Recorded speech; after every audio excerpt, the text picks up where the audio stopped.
Hey, my name is Stix and welcome back to another weekly Gacha recap, a video series where we go over the latest news, pre-registrations, test phases, new releases, juicy drama, everything that happened in the Gacha genre over the course of the last week in one easy to digest format. Now, if this is your first time here, consider subscribing to the channel, hitting the little bell notification, that way you remain up to date with every single thing that I post, and I post daily. Do not miss out. Now, we have a lot to talk about, so let's go ahead and jump right in.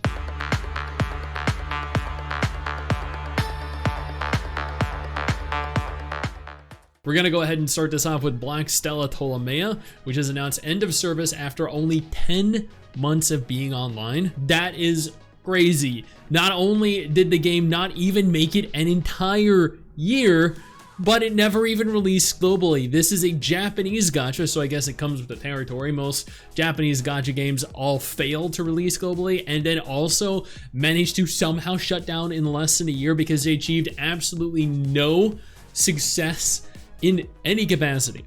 I think the only gacha games in Japan that are genuinely successful are Heaven Burns Red, which continues to make millions of dollars every single month, Memento Mori, and Uma Musume. Uma Musume and Heaven Burns Red are both also releasing globally in the very near future, but I am so bummed. I've actually discussed this one other time in the last week because this is a game that I was actually kind of excited for because I really like the aesthetic. Figures Story Re.Start has opened pre-registration in Japan and Taiwan. This is, I believe, Figure Fantasy, an alternate version of it. I'm not sure why they're making an alternate version of it, but I mean, you know, if you're interested in pre-registering, you can now. Recently, Snowbreak was forced to censor a lot of their old skins and some of their old characters. They made tweets about this, they discussed it in great detail. I did a video on this. It was very sad to see. They've done everything they possibly can to remedy the situation and compensate players where possible. And then last week, it was revealed that the Snowbreak devs actually put a text file into the game files that allows for you to de-censor the game. A few months ago, Snowbreak added a file called localization.txt. At the time, all they did was change the color of one of the characters' outfits from green to purple. The reason why they added that was still unknown. When the censorship was announced, the producer said, "You don't have to worry too much about the future. We've taken some measures at the same time to minimize the impact on the player experience. You can also pay more attention to the community content and make some preparations in advance." Many have theorized that the preparations were precisely this .txt file. Today, the censorship was applied. What was censored was 3 skins, Katya's base outfit, which is so disappointing because I literally spent so much money to obtain Katya, and her 2 damage skins. And as people had predicted, if we change the value of the file from 0 to 1, it gives back the uncensored version of the 3 skins. That is hilarious. This manipulation is very similar to the special touch of Azure Lane on the Chinese version. On China, the special touch is disabled by default. By going into the game files and changing the value of a line from 0 to 1, it brings back the special touch. This is fantastic. Screw censorship. I am glad the Snowbreak devs care enough about their players that they would implement something like this that allows players to de-censor the game. Good job. Arknights Endfield is, in theory, going to be releasing by August 30, 2025. The leaks that were posted a few months ago seem to be relatively accurate. They obtained the permission to publish the game globally, or at the very least in China, earlier this month, or earlier last month.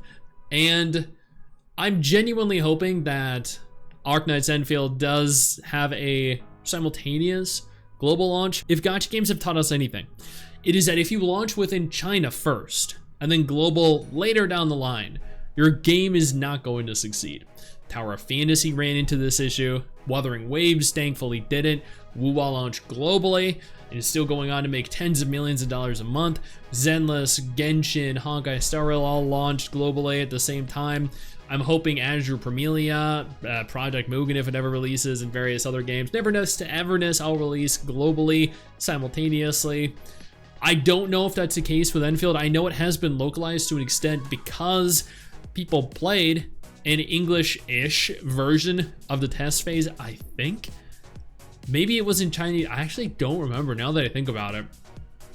Oh crap. Before we go any further, let me take a moment here to thank my incredible patrons over on Patreon and my YouTube channel members who allow for me to continue to do dedicated videos like this every single day. You guys are phenomenal, and I can't thank you all enough for the support. Now let's keep talking. Yesterday, it was confirmed that HoYoverse have officially punished someone that was spreading rumors, spreading misinformation about not only HoYo, but the Girls Frontline 2 game, Wuthering Waves, and Azure Lane. They were attempting to cater to a very specific group. After getting enough attention, the person in question started a live broadcast to sell tea leaves for profit. Yeah, that is apparently exactly what happened. The government, as this is an unusual phenomenon that has been happening in China recently, introduced relevant laws in September to curb this phenomenon, and this person was punished by a typical case. A group of online accounts continue to publish cyber violence and smear information related to an online game company and make profits through black traffic. The Shanghai Cyberspace Administration has urged relevant websites to use their accounts and close them according to law. Okay, but why were they selling tea leaves? Arknights is officially rolling out their Rainbow Six Siege collaboration side story event, part 1. This is going to be launching on September 5th. Oh, never mind. Actually, it is officially live. Perfect. If you're an Arknights fan or you're a Rainbow Six fan, get in game and try it out. Backtracking a second to HoYo, I did a dedicated video on this yesterday. I strongly urge you to go check this out. It was about 10 minutes in length that goes over all 5 games that HoYo revealed, but essentially, new recruitment information showcases several new games from HoYo. 5 new gacha games in specific, filling 5 different subgenres of gaming.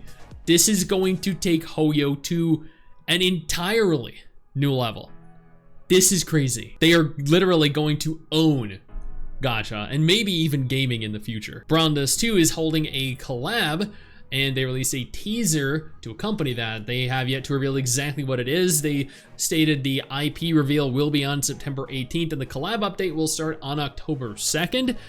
I may have received a potential sponsorship opportunity for this collab in question, and unfortunately I'm not allowed to disclose it, but I love Brown Dust too. Wizardry variant Daphne, which is an upcoming gacha game, I think it's Japanese if I recall, just cleared 150,000 pre-registered users, which is great because I feel like this game is kind of flying under the radar.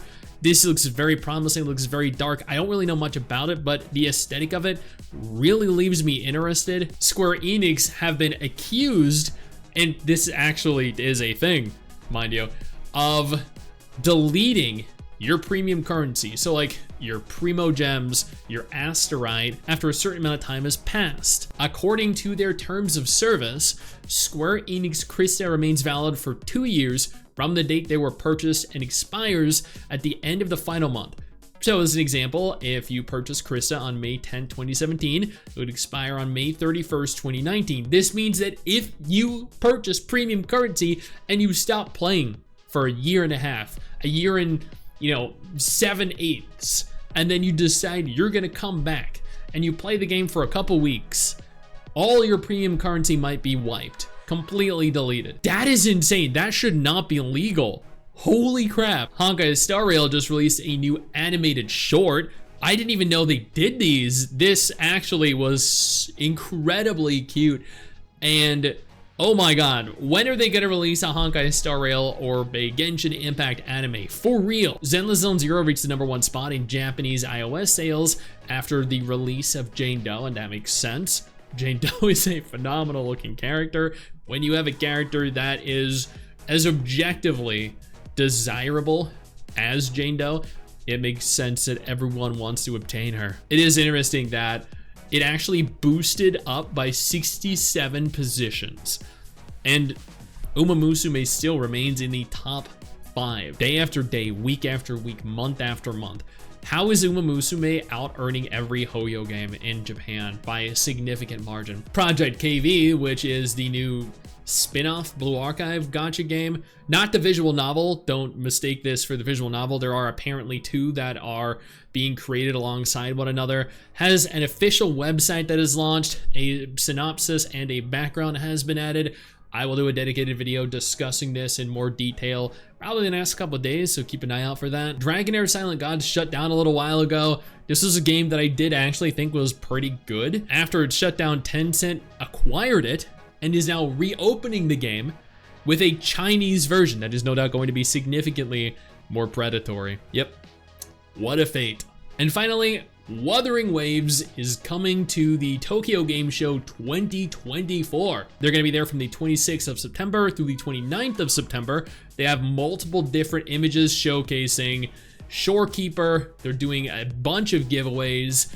I'm genuinely hoping they're going to, at the very least, reveal information about 1.4, maybe 2.0, give us something to look forward to.